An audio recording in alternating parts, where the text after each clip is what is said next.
자, 오늘은 성령을 따라 행하라 라는 말씀의 뜻을 한번 생각해 보도록 하겠습니다. 자, 우리가 다 예수 그리스도를 믿음으로 우리의 모든 죄가 다 씻겨졌습니다. 그리고 하나님과 나 사이에 가로막고 있었던 죄의 문제가 이제 예수 그리스도로 말미암아 다 해결되었습니다. 이제는 우리가 하나님께 나아갈 수가 있게 되었고, 하나님은 예수 그리스도를 통하여서, 예수 그리스도의 보혈의 공로를 통하여서 우리를 다 하나님의 자녀로 삼아 주셨습니다. 그런데 우리의 죄가 다 사해졌다고 해서 우리가 이 세상을 살아갈 때 청사처럼 살아가는 것은 아닙니다. 본질적인 죄가 다 해결됐을 뿐 우리 안에는 여러분 뭐가 있습니까? 여전히 죄성이 남아 있습니다. 여러분, 우리가 온전히 하나님께 향하여 있지 않으면 그 즉시 내 안에 있는 죄성이 마귀의 유혹과 결탁하여서, 마귀의 유혹에 반응하여서 나도 모르게 죄를 짓게 되는 것입니다.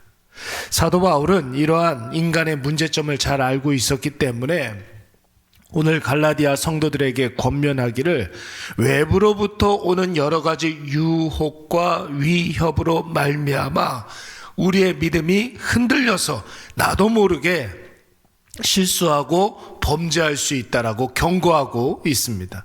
그래서 여러분, 오늘 16절 말씀을 보시면 어떻게 해서든지 욕심 따라 살지 말고 무엇을 따라 살라고 그랬습니까? 성령을 따라 행하라, 이렇게 강력하게 권고하고 있습니다. 여러분, 우리에게 성령을 따라 행하라 이렇게 이야기했다면, 여러분, 성령을 따라 행하지 아니하고 욕심을 따라 행하면 어떻게 된다라는 것입니까? 욕심이 우리를 끌고 가는 곳으로 가게 된다라는 것이죠. 그래서 16절 하반절 말씀해 보니까 성령 따라 행하지 아니하고 욕심 따라 행하면 욕심이 이루고자 하는 그 일을 이루게 된다라는 것입니다. 욕심이 이루고자 하는 것이 뭐예요, 여러분? 여러분, 야고보서 말씀해 보니까 욕심이 잉태한 즉 죄를 낳고, 욕심이 우리를 이끌어가는 곳은 죄가 있는 곳입니다. 그러면 여러분, 죄가 장성하면 뭐가 됩니까? 사망이 되는 거예요. 그러니까 궁극적으로 욕심이 우리를 이끌어 가고자 하는 곳은 사망으로 이끌어 간다라는 것이죠. 우리가 성령을 따라 행하지 아니하고 욕심의 인도하심을 받으면 죄가 되고 사망으로 끝나버리고 만다라는 것입니다. 결국 나와 하나님 사이에 죄의 벽을 두껍게 쌓음으로 하나님께로 가는 그 길이 막히게 되는 것이죠. 그것이 바로 사망이에요. 하나님과 단절된 상태, 우리는 그것을 사망이라고 이야기하거든요. 그렇게 되면 여러분, 하나님이 보이지가 않아요. 사망 가운데 있으면 하나님이 보이지가 아니하고 하나님의 은혜가 전혀 느껴지지 아니하고, 결국 여러분 어떻게 됩니까? 죄에 얽매여서 죄가 주는 여물을 먹다가 결국은 죄에 의해서 잡아먹히게 되는 것입니다. 여러분, 한번 보세요. 우리 마음속에 두 개의 나무가 있다고 한번 생각을 해보십시오. 제가 자주 비유로 말씀드리는 내용인데, 내 마음속에 두 개의 나무가 있습니다. 하나의 나무의 이름은 여러분 뭐예요? 죄의 나무이고, 또 다른 나무의 이름은 성령의 나무입니다. 자, 우리가 살면서 성령에 의해서 살지 아니하고 하나님과 상관없이 살면 나도 모르게 죄의 나무에 물을 주는 거예요. 죄의 나무에 거름도 주고 죄의 나무가 잘 자랄 수 있는 조건을 마련해 주는 것입니다. 여러분, 성령에 따라 살지 아니하면 여러분 죄의 나무에 물을 주고 거름을 주게 되는 것이죠. 그러면 여러분, 자연스럽게 성령 나무는 죽어질 수밖에 없습니다. 내 마음속에 죄의 나무가 울창해져서 마음 먹고 생각하고 말하고 표현하는 모든 것들이 다 죄의 결과물이 되는 것입니다. 그러나 여러분, 반대로 우리가 성령 나무에 물을 주고 거름을 주게 되면 여러분 어떻게 됩니까? 뭐가 죽어요? 죄의 나무가 죽게 되는 거예요. 성령 나무에 물을 주면 죄를 죽이지 않아도 죄는 당연히 죽어지게 되는 것입니다. 모든 영양분을 성령 나무가 빨아들이기 때문에 죄의 나무는 자동적으로 죽어질 수밖에, 말라 죽을 수밖에 없는 것이죠. 여러분, 성령 나무에 어떻게 영양분을 줄 수가 있겠습니까? 성령 나무가 잘 자라는 여러분 영양분, 기도 말씀 예배예요. 기도 말씀 예배를 많이 주면 성령 나무는 계속해서 자라게 됩니다. 끊임없이 여러분 물을 줄 때, 그냥 나무에 물을 줄 때도 여러분 대화를 이렇게 시도를 하고 잘 자라라 잘 자라라 칭찬을 해주고 그러면 더 잘 자란다며요. 그렇잖아요. 그러니까 요 앞에 있는 나무는 기도 먹고 자라는 나무니까 얼마나 잘 자라겠습니까? 그렇잖아요. 그러니까 성령님과 계속해서 교통하고 소통하면서 대화를 나누면서 성령님께서 나에게 어떤 말씀을 하시는지 관심을 받으면서 여러분 우리가 기도, 말씀, 예배에 집중하면 성령나무가 자라게 되는 거예요. 그러면 죄 짓고 싶은 마음이 생길까요? 안 생길까요? 생기지가 않아요. 어쩌다가 죄의 유혹을 받아도 온몸에 여러분 죄에 대한 알레르기 반응이 일어나게 됩니다. 나도 모르게 거부 반응이 들게 되는 것입니다. 여러분 한번 보세요. 간음 이런 말만 들어도 왠지 움찔하잖아요. 왜 그래요? 우리하고는 전혀 상관없는 죄이기 때문에 그런 것이에요. 그런 말만 들어도 아우 거부 반응이 들고 뭐 그렇게 되는 것입니다.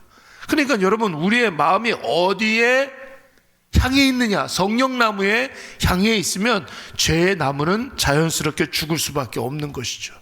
성령나무에 영양분을 주느냐 아니면 죄의 나무에 영양분을 주느냐, 여러분 말이 참 쉽지만 삶에서는 이것이 굉장히 어려워요. 마음의 죄에 대해서 관성이 있기 때문에 여러분 인간은 가만히만 있어도 마음속 죄의 나무에 직접적으로 영양분을 주게 됩니다. 기도, 말씀, 예배가 없으면 나도 모르게 죄에 대한 여러분 물을 주게 되는 거예요. 그러니까 여러분 오늘 이 시간에 예배 시간에 나오고 기도하는 거 참 잘했습니다. 여러분 현장에 나와서 혹은 화면을 보면서 예배 드리시는 분들은 오늘 하루 가운데 죄 지을 수 있는 확률이 그만큼 떨어지는 거죠. 예. 그래서 여러분 이레교회가 우리 교회는 아니지만 동네에 있는 우리 교회라고 생각을 하고 여러분 여기에 이렇게 나와서 예배를 드리고 있지 않습니까? 잘하시는 거예요, 여러분. 아주 잘하시는 거예요. 왜요? 어떻게 해서든지 성령나무의 여러분 열매를 맺게 하기 위해서 물을 주고 있기 때문에 그런 것입니다. 그러나 여러분 성령나무에 영양분을 주는 것은 육체의 소욕을 먼저 이겨야 하는 거예요. 내 안에 죄 짓고 싶어하는 마음을 이겨야 하고 세상적 쾌락과 즐거움에 대해서 관심을 갖지 말아야 합니다. 높아지고 싶은 마음, 군림하고 싶은 그런 마음을 극복해야 되고 욕심과 정욕과 탐심도 이겨내야 합니다. 그러나 사랑하는 여러분, 그런 모든 육체의 소욕을 이겨야 한다는 부담을 가지면 사실 성령나무 근처도 갈 수가 없습니다. 그걸 먼저 이기고 내가 성령나무에 물을 줘야지 이렇게 생각하면 여러분 그 부담감 때문에 여러분 죄도 이기지 못하고 성령 근처도 가지가 못하는 거예요.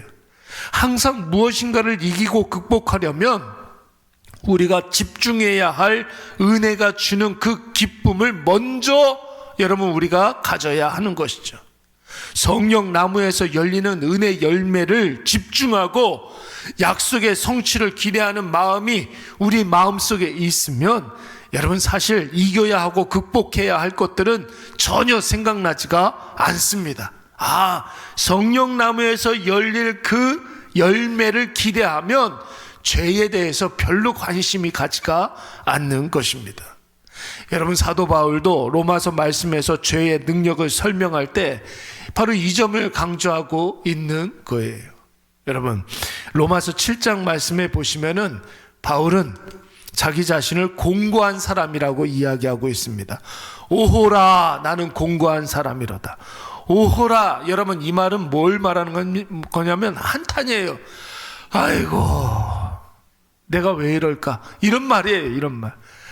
내가 공고한 사람이라는 것이, 왜냐하면 내가 늘 이 사망의 몸에서 육체의 소욕 가운데 있기 때문에 나는 공고한 사람이로다. 끊임없이 나는 죄의 유혹을 받는 사람이라는 거예요. 죄가 유혹이 된다는 것, 여러분 내 자신이 얼마나 한심합니까? 이 정도 됐는데도 여전히 죄의 유혹을 받고서 흔들리는 내 마음, 여러분 얼마나 한심해. 지금 사도 바울도 그랬다는 거예요.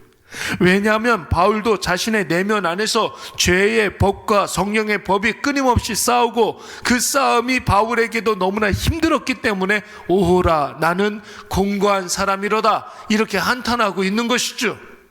그러나 바울의 마지막 고백이 여러분 어떻습니까? 로마서 7장 25절 말씀을 보시면 우리 주 예수 그리스도로 말미암아 하나님께 뭐 하리로다? 감사하리로다. 감사한다고 그랬어요. 왜요? 이겼기 때문에 감사합니까? 졌기 때문에 감사합니까? 이겼기 때문에. 성령의 법에 우리가 계속해서 물을 주고 걸음을 주니까 죄의 법이 점점 죽어지게 되는 것이죠. 주 안에 사랑하는 성도 여러분, 우리가 싸우는 영적 싸움은 세상의 것과 싸우는 싸움이 아닙니다. 내 안에 있는 죄의 법과 싸우는 거예요. 세상의 원리와 세상의 유혹과 싸우는 게 아니라 내 안에 있는 죄성과 싸우는 것입니다. 우리를 강압적으로 윽박지르고 교묘한 거짓으로 유혹하는 내 안의 죄성과 싸우는 것이죠. 여러분, 이 싸움에서 우리가 승리하기 위해서는 풍성한 은혜로 죄의 나무를 잘라버려야 하고 성령의 강력한 역사로 죄의 나무를 뿌리까지 다 뽑아버려야 되는 거예요. 교회에서 그렇게 기도, 말씀, 예배를 강조하는 이유가 무엇입니까? 여러분, 이 세 가지가 아니면 죄의 법과 싸울 수 있는 방법이 없어요. 무기가 별로 없습니다. 기도, 말씀, 예배, 여러분 이 무기가 있어야지만 죄의 법과 싸워 승리할 수가 있는 것이죠.